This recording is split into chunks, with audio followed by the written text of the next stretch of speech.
சாய் பக்தர்களுக்கு என் அன்பு வணக்கங்கள். ஓம் சாய்ராம். என் அன்பு குழந்தையே, இன்று உன் அப்பா உனக்கென சொல்ல வந்திருக்கின்ற இந்த விஷயத்தை நீ என்னவென்று செவிகொடுத்து கேட்க வேண்டும். ஏனென்றால் அப்பா சொல்லக்கூடிய விஷயம் அப்படிப்பட்டது. நீ குப்புற படுத்து உறங்கும் பொழுதெல்லாம் உன் முதுகுக்கு பின்னால் ஒருவர் அமர்ந்து கொண்டு உனக்கு ஒரு காரியத்தை செய்கின்றார். இவர் யார், என்ன செய்கிறார், நீ குப்புற படுக்கலாமா கூடாதா என்பதனை எல்லாம் இன்று உன் அப்பா உனக்கு சொல்ல வந்திருக்கின்றேன். என்னவென்றாலும் ஏதுவென்றாலும் அப்பா சொல்கின்ற வார்த்தைகள் தன் குழந்தைகளின் மனதிலிருந்து நிச்சயமாக பல நன்மைகளை எடுத்துச் சொன்னால் அது போதும். உன்னை சுற்றி வருகின்ற பேராபத்துகளிலிருந்து என்னால் உன்னை நிச்சயமாக மீட்டெடுத்து விட முடியும். உன்னோடு நான் இருக்கும் இந்த நேரம், இந்த அப்பா உனக்கு அத்தனையும் சரியாக எடுத்துச் சொல்லும் நேரம். இத்தனை காலமும் என் குழந்தை, நீ சந்தித்த பல சோதனைகளை, நீ சந்தித்த பல பிரச்சனைகள் என்று உன்னை சுற்றி இருக்கின்ற ஒவ்வொன்றையும் என்னவென்று நான் அறிவேன். நீ என்னிடம் சொல்லித்தான் எதையும் நான் தெரிந்து கொள்ள வேண்டும் என்ற அவசியம் கிடையாது. நீ என்னிடம் சொல்லாமல் உன்னை சுற்றி நடக்கின்ற பல விஷயங்களையும் நான் அறிவேன். நீ என்னிடம் சொல்லாமல் உன்னை சுற்றி வருகின்ற ஆபத்துகளையும் நான் அறிவேன். அதே நேரம் சில விஷயங்களை நீ சொல்லும் பொழுது உன் மனபாரம் குறையும் அல்லவா? சாய் அப்பாவிடத்தில் சில விஷயங்களை நீ எடுத்து வைக்கும் பொழுது உன் மனதில் இருக்கின்ற தேவையற்ற குழப்பங்கள் நீங்கும் அல்லவா? அதனால் அந்த பிரச்சனைகளுக்கு அந்த இடத்தில் உனக்கு முற்றுப்புள்ளி வைத்து கொடுக்கப்படும். அதனால்தான் அப்பா சில நேரங்களில் சில விஷயங்களை நீ என்னிடம் பகிர்ந்து கொள்ள வேண்டும் என்று நினைக்கின்றேன். உனக்காக எப்பொழுதும் நான் உன்னோடு வருகின்ற இந்த தருணங்கள் உனக்கு எல்லா நிலையிலுமே மிக சரியான புரிதலை உனக்கு கொடுத்து கொண்டிருக்கிறது என்றால், நிச்சயமாக இதிலிருந்து இந்த வாழ்க்கை நீ மீட்டெடுத்து விட வேண்டும் என்பதனை மறந்து விடாதே. சாய் அப்பா சொல்ல சொல்ல உன்னுடைய வாழ்க்கையில் இருக்கின்ற சில தவறுகளை நீ அடுத்தடுத்து திருத்திக் கொள்ள வேண்டும். என்னவென்றும் ஏதுவென்றும் நீ எதையும் நினைத்து கலங்க வேண்டாம். அப்படி நம்பு. உன் வாழ்க்கையில் ஏற்படுத்தக்கூடிய சில விஷயங்கள் உன்னை மேலும் மேலும் வலிமைப்படுத்தி கொண்டிருக்கிறது என்றால், நிச்சயமாக இந்த மன வலிமை உன்னை அடுத்த கட்டத்திற்கு அழைத்து சென்றுவிடும். என் அன்பு குழந்தையே, உன் முதுகுக்கு பின்னால் ஒரு தீவினை அமர்ந்து கொண்டு உன்னை ஆட்டி படைத்து கொண்டிருக்கிறது. நீ குப்புற படுத்து உறங்கும் பொழுதெல்லாம் அந்த செயல் உன் வாழ்க்கையில் நடக்கிறது. இதை ஒருவர் உனக்கு செய்திருக்கிறார் என்று சொல்வதை விட நீயாகவே உனக்கு செய்து கொண்டிருக்கிறாய் என்று சொல்வதுதான் சரி. எதையுமே இந்த அப்பா உன்னுடைய வாழ்க்கையில் இல்லை என்று மறுத்தது கிடையாது. தரமாட்டேன் என்று ஒருபொழுதும் நான் சொன்னது கிடையாது. அப்படி இருக்கின்ற அப்பா, நீ சுகமாக படுத்து உறங்குகிறாய் என்பதற்காக அந்த இடத்தில் தவறு நடப்பதை சொல்லாமல் சொல்ல முடியுமா? குப்புற படுத்து உறங்குவதில் உனக்கு சுகம் கிடைக்கிறது, நீ நிம்மதியாக உறங்குகிறாய். நான் இல்லை என்று சொல்லவில்லை. ஆனால் அந்த நேர சந்தோஷத்திற்காக வாழ்நாள் முழுவதும் நீ வேதனையை அனுபவிக்க நான் சம்மதிக்க முடியாதல்லவா? பலருக்கும் குப்புறப்படுத்து உறங்கினால்தான் நன்றாக உறக்கம் வரும். இங்கு பலரும் அப்படித்தான் இருந்து கொண்டிருக்கிறார்கள். இதையெல்லாம் தாண்டி இந்த வாழ்க்கை ஒரு சிலருக்கு சில விஷயங்களை எல்லாம் என்னவென்று சரியாக காண்பித்து கொடுத்து விடுவதில்லை. நம்மை சுற்றி நடக்கின்ற கஷ்டங்களையும் துன்பங்களையும் சோதனைகளையும் நினைத்து நாம் புலம்பிக் கொண்டிருக்கும் பொழுதெல்லாம் நமக்கு நடக்கக்கூடிய சில விஷயங்களை நாம் என்னவென்று தெரிந்து கொள்ள முயற்சி செய்ய வேண்டும். நம்மை சுற்றி வருகின்ற பல துன்பங்களுக்கும் நாம் நிச்சயமாக முற்றுப்புள்ளி சரியாக வைக்க வேண்டும். உன்னோடு நான் வருகின்ற இந்த நேரம், இந்த சாயப்பா நான் முன்னின்று உனக்கு ஒவ்வொன்றையும் சரியாக எடுத்துச் சொல்லி விடுவேன் என்பதனை நீ மறக்கக்கூடாது. உனக்கான சரியான புரிதலை கொடுத்து உன்னை நான் வாழ வைப்பேன் என்பதனை நீ மறக்கக்கூடாது. இத்தனை நாளும் என் குழந்தை பட்ட துன்பங்கள் எல்லாம் போதும். இனி உனக்கு நான் என்ன தர நினைக்கின்றேனோ இந்த வாழ்க்கையில், இந்த சாயப்பா நான் உன் வாழ்க்கையில் என்ன விஷயத்தை எல்லாம் கொண்டு வந்து சேர்க்க நினைக்கிறேன் என்பதனை நீ நிச்சயமாக தெரிந்து கொள்ள வேண்டும். அப்படி நம்பு. உனக்கு எல்லாவற்றிலுமே சரியானதொரு புரிதலை கொடுத்த உன்னை நம்பிக்கையோடு வாழ வைக்க வேண்டும் என்று நீ எண்ணுவது உண்மையென்றால், இனிமேல் நடக்கக்கூடிய நல்ல விஷயங்களைக் கண்டு நீ நிச்சயமாக பேரானந்தம் அடையத்தான் வேண்டும்.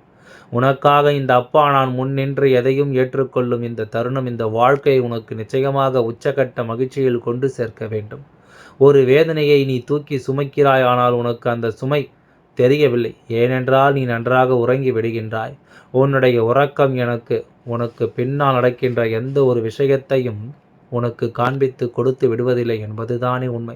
அப்படி இருக்கும் பொழுது உன்னை தேடி வருவதும் உன்னை சூழ்ந்து நடப்பதும் என்னவென்று உன்னால் தெரிந்து கொள்ள முடியாது. ஆனால் அப்பா உனக்கு நிச்சயமாக எடுத்துச் சொல்கின்றேன், இந்த வாழ்க்கையில் நீ சந்திக்கின்ற எல்லா விஷயங்களுக்கு பின்னாலும் நிச்சயமாக யாரோ ஒருவனுடைய மனவேதனைகளும் இருக்கத்தான் செய்யும். உனக்கு கிடைக்கின்ற வெற்றி இன்னொருவருக்கு தோல்வி, உனக்கு கிடைக்கின்ற சந்தோஷம் இன்னொருவருக்கு கவலை, இப்படித்தானே என்று சென்று கொண்டிருக்கிறது. சாதாரணமான வாழ்க்கை அல்ல இது. பல போராட்டங்களும், பல சோதனைகளும், பல தடங்கல்களும், பல தீய விஷயங்களும் என்று ஒவ்வொன்றும் ஒருவர் பின்னால் ஒருவரை சுற்றி வந்து வேதனைகளை கொடுத்து கொண்டிருக்கின்ற ஒரு வாழ்க்கை. ஆனால் இதையெல்லாம் சமாளித்து நீ வாழ்ந்து வருகிறாய். இதையெல்லாம் என்னவென்று தெரிந்து நீ வாழ்ந்து கொண்டிருக்கின்றாய். அப்பா உன் முன்னால் நின்று உனக்கு என்னவெல்லாம் சொல்லித் தருகிறேன் என்பதனை நீ நிச்சயமாக புரிந்து கொள்ள வேண்டும். உன் சாய் அப்பா உன் முன்னால் நின்று உனக்கு இதையெல்லாம் நடத்துகிறேன் என்பதனை கட்டாயமாக என் குழந்தை நீ தெரிந்து புரிந்து நடந்து கொள்ள வேண்டும். எத்தனை காலம் என் குழந்தை நீ ஏற்றுக்கொள்ள நினைக்கின்றாய்? பல விஷயங்களை எல்லாம் நீ சரியாக புரிந்து கொண்டோமானால் அதன் பிறகு உனக்கு வாழ்க்கை தருகின்ற பல சூழ்ச்சிகளிலிருந்து தப்பித்து கொள்ள முடியும். நீ என்ன சொல்வது, நான் என்ன கேட்பது என்று இருந்து கொண்டிருந்தாயானால் வாழ்க்கை முழுமைக்கும் இது போன்ற சோதனைகள் உனக்கு நடக்கும்பொழுது அதையெல்லாம் என்னவென்று புரிந்து கொள்ளாமல் இருந்து கொண்டிருப்பாய். அதையெல்லாம் என்னவென்று தெரிந்து கொள்ளாமல் நீ வேதனைப்பட்டு கொண்டிருப்பாய். உனக்காக இந்த அப்பா நான் வருகின்ற இந்த நேரம் இனி உனக்கு எல்லா விஷயங்களும் சரியாகவே நடக்கும். உனக்காக நான் வரக்கூடிய இந்த காலங்களுடைய வாழ்க்கையில் அத்தனை வெற்றியையும் உனக்கு ஒரு சேர கொண்டு வந்து கொடுக்கும் என்பதனை நீ மறந்து விடாதே. இந்த சாயப்பா உனக்காக உன் முன்னால் சொல்ல நினைக்கின்ற பல விஷயங்கள் இன்னமும் உன்னுடைய வாழ்க்கையில் பல இருக்கத்தான் செய்கின்றது. இன்னமும் உன்னுடைய வாழ்க்கையில் இவை எல்லாம் இருந்துவிட உனக்கான மாற்றங்களை தந்துவிடத்தான் செய்கின்றேன். என்னவென்றும் ஏதுவென்றும் ஒவ்வொன்றையும் நாம் உணர வேண்டிய நேரம் அப்பா இருந்து உனக்கு தரக்கூடிய மாற்றங்களை நிச்சயமாக என் குழந்தை நீ சரியாக புரிந்து கொள்ள வேண்டிய நேரம். எல்லாவற்றையிலுமே நமக்கென்று ஒரு மனநிலை நிச்சயமாக இருக்கிறதல்லவா? எல்லா சூழ்நிலையிலும் இந்த வாழ்க்கை உனக்கு அத்தனை உண்மைகளையும் எடுத்துச் சொல்கிறதல்லவா? அதனால் இதையெல்லாம் தெரிந்து புரிந்து நீ சந்தோஷமாக உன்னுடைய வாழ்க்கையை நம்பிக்கையோடு வாழ்ந்து நீ கடந்து வர வேண்டும். சர்வ சாதாரணமான விஷயம் அல்ல. அவ்வளவு எளிதில் யார் வாழ்க்கையிலும் நடக்கின்ற விஷயங்கள் உனக்கு நடக்கிறது எனும் பொழுது அது உன் முன்னால் நின்று உனக்கு தரக்கூடிய விஷயங்களை நீ நிச்சயமாக என்னவென்று தெரிந்து கொள்ள வேண்டும். சாயப்பா நான் இருக்கிறேன் என்பதனை நீ உணரும் பொழுது இதை எப்பொழுதும் உன்னை தேடி நான் நடத்துகின்ற இந்த விஷயங்களை நீ கொஞ்சம் கொஞ்சமாக கவனித்து உன்னுடைய வாழ்க்கையில் இருக்கின்ற பல துன்பங்களில் இருந்தும் பல தீமைகளில் இருந்தும் உன்னை நீ மீட்டெடுத்து விட வேண்டும் என்பதனை மறந்து விடாதே. யாரும் எதையும் சொல்லிவிட்டு போகட்டுமே, உனக்காக உன் அப்பன் நான் இருக்கின்றேன் என்பதை நீ அந்த இடத்தில் தெளிவுபடுத்த வேண்டும். அதாவது மற்றவர்களுக்கு அல்ல, உனக்கு நீ உன்னை யார் என்று தெளிவுபடுத்தி கொள்ள வேண்டும். நம்மை சுற்றி அப்பா வரும்பொழுது நமக்காக ஒவ்வொரு விஷயத்தையும் நுணுக்கமாக தேடி தேடி இவர் சொல்லி கொண்டிருக்கிறார் என்று சொல்லி என் குழந்தை நிச்சயமாக அதில் இருக்கின்ற காரணங்களை நீ தெரிந்து புரிந்து கொள்ள வேண்டும். இல்லையென்றால் தேவையில்லாமல் இந்த வாழ்க்கை உன்னை சுற்றி வந்து கொடுக்கின்ற பல விஷயங்களுக்கும் நீ சிக்கி தவித்து விடுவாய். பல பிரச்சனைகளுக்குள் மாட்டிக்கொண்டு நீ கலங்கி கொண்டிருப்பாய். உன்னை சுற்றி நடப்பதையெல்லாம் நீ என்னவென்று தெரிந்து கொள்ள வேண்டும். உன்னோடு நான் இருக்கின்ற நேரங்களை எல்லாம் எப்பொழுதுமே நீ சரியாக தெரிந்து புரிந்து கொள்ள வேண்டும். என்னாலுமே அப்பா சொல்லக்கூடிய வார்த்தைகள் உன்னுடைய வாழ்க்கையில் மேலும் பல புரிதல்களை உனக்கு கொடுத்து கொண்டு இருக்க வேண்டும். மேலும் பல மகிழ்ச்சியை உனக்கு நிறைவாக தர வேண்டும். ஆனால் உன் முதுகுக்கு பின்னால் அமர்ந்து கொண்டு ஒரு தீய விஷயத்தை ஒருவர் செய்து கொண்டிருக்கிறார். இதை எப்படி நாம் விரட்டுவது, இதை எப்படி நாம் செய்ய விடாமல் தடுப்பது என்ற உன்னுடைய யோசனைகளுக்கு எல்லாம் நிச்சயமாக பல தீர்வுகள் இருக்கத்தான் வேண்டும் அல்லவா? உன்னை சுற்றி பல விஷயங்கள் என்னவென்று நடக்கத்தான் வேண்டும் அல்லவா? நான் இருக்கும் வரை என் குழந்தை எதற்காகவும் நீ கலங்க வேண்டாம். நான் இருக்கும் வரை என் குழந்தை இந்த வாழ்க்கையில் எதை பற்றியும் யோசித்து நீ வருந்தி கொண்டிருக்க வேண்டாம். உன்னோடு நான் இருக்கும் பொழுது இந்த அப்பா உனக்கென்று சொல்லிக் கொடுக்கக்கூடிய சில விஷயங்களை நான் என்னவென்று உனக்கு தெளிவுபடுத்தி கொண்டிருக்கின்ற இந்த நேரம் நீ எதற்காக வருந்தி கொண்டு வேதனைப்பட்டு கொண்டும் இருக்க வேண்டிய அவசியமே கிடையாது.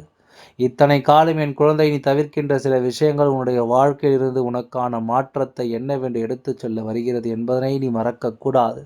இத்தனை நாளும் என் குழந்தை நீ தொலைத்தது எல்லாம் போதும். இந்த அப்பா நான் இருந்து உனக்கு எடுத்துச் சொல்ல வேண்டும் என்று நினைக்கின்ற விஷயங்களை எல்லாம் நாம் எப்பொழுதும் சரியாக புரிந்து கொள்ள வேண்டும். பொதுவாக குப்புறப்படுத்து உறங்கினால் நன்றாக உறக்கம் வரும். சிலருக்கு அது அதிகமான சுகத்தை கொடுத்து நல்லபடியாக உறக்கத்தை அவர்களுக்கு எடுத்துக்கொள்ள உதவும். ஆனால் அந்த நேரம் இவர்கள் என்ன செய்வார்கள் தெரியுமா? நேரடியாக குப்புறப்படுத்துவோமானால் முகம் தலையணைக்குள் புகுந்து மூச்சு விட முடியாமல் ஆகிவிடும். அதனால் இடது பக்கம் அல்லது இடது பக்கம் வலது பக்கம் தலையை சாய்த்து வைத்து படுத்து உறங்குவார்கள். இது என்ன செய்யும் தெரியுமா?